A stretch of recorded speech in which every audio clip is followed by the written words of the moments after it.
Almost 2 months ago at the Game Audio Network Guild Awards, Star Wars Outlaws swept the most awards and Helldivers 2 earned the most nominations. But the real winner of the night was Wilbert Roget II, who composed for both games.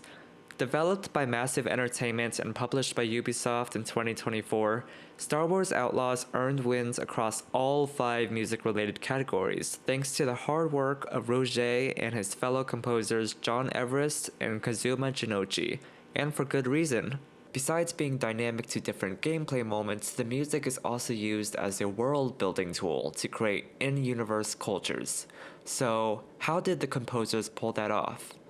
Welcome to Player by Ear. I'm a sound designer and all-around game audio enthusiast.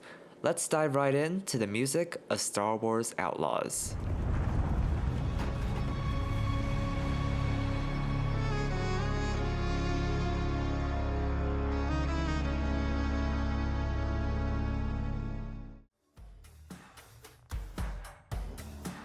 In general, in games, everything from music to sound design needs to be cohesive and believable to prevent any one sound from sticking out like a sore thumb.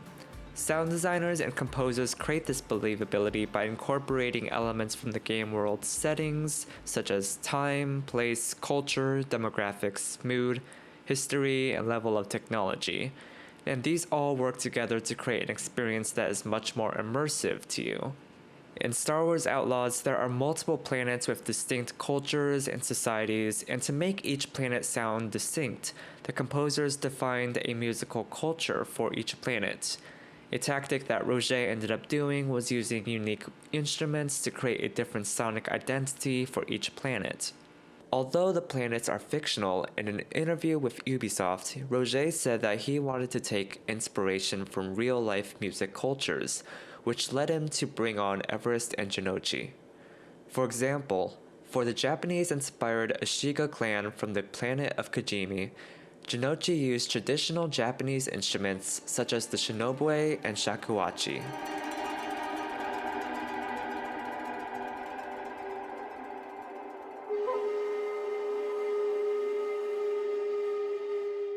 And for the jungle planet of Akiva, Everest used South American-inspired instrumentation.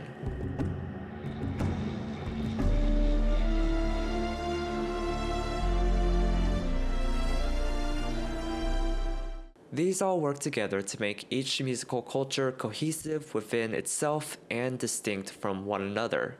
But that is just the score, which only the player can hear. So what about the music that actually exists within these in-game cultures?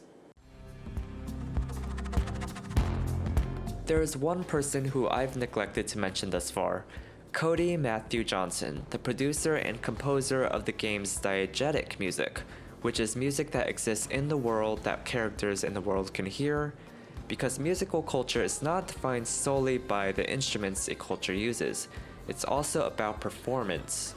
In the game, these diegetic tracks exist as songs created by fictional in-universe musical artists. Some of these fictional musicians and bands even perform their songs live in the in-game world, and characters will watch and listen to them.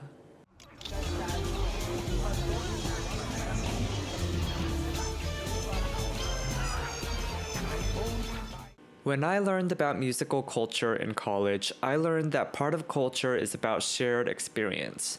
And what better way is there to reflect shared experience than through places of social gathering?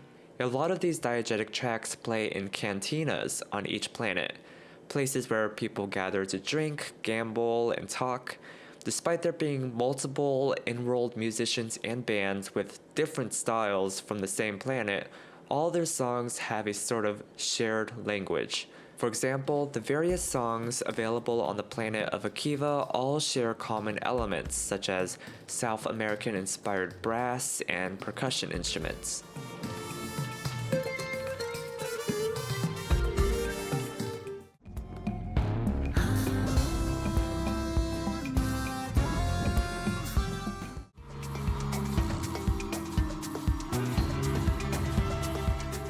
These all work together to create different shared experiences across the different planets.